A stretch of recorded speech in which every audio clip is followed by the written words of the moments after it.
و ستم تا میتوانی. شدم پیر از غمت وقتی جوانی، شدم پیر از غمت وقتی جوانی.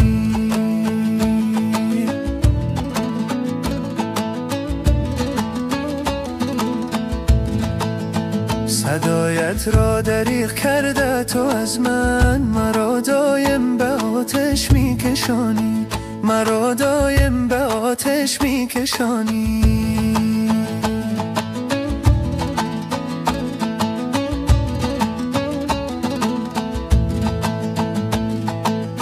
زمین تنگ آسمان تنگ است، دلم تنگ کند عشق تو هر دم بر دلم جنگ، کند عشق تو هر دم بر دلم جنگ.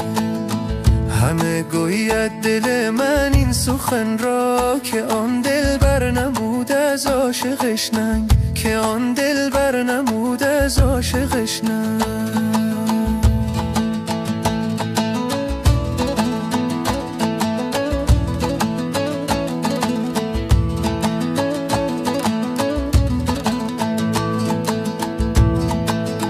بگو با من بگو آرام جانم، چرا قهری بتا دردت به جانم، چرا قهری بتا دردت به جانم.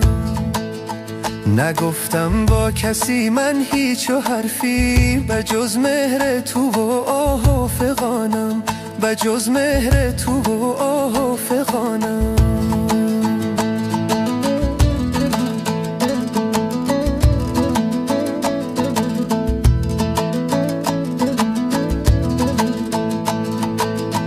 مگر آن شب تو را گشته فراموش، که چون گل بودی عاشق را در آغوش، که چون گل بودی عاشق را در آغوش.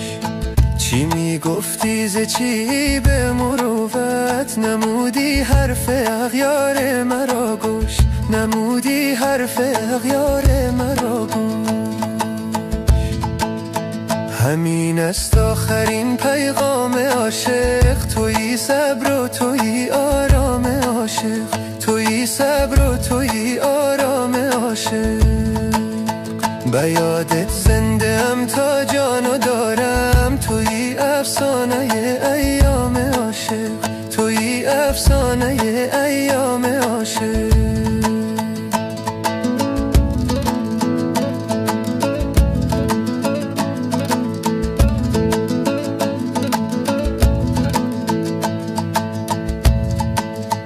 عزیزم کی فراموشم شوی تو، بیمیرم تا سیاه پوشم شوی تو، بیمیرم تا سیاه پوشم شوی تو. سر قبر من آیی ای ستمگر، بیایی تا که مدهوشم شوی تو، بیایی تا که مدهوشم شوی تو.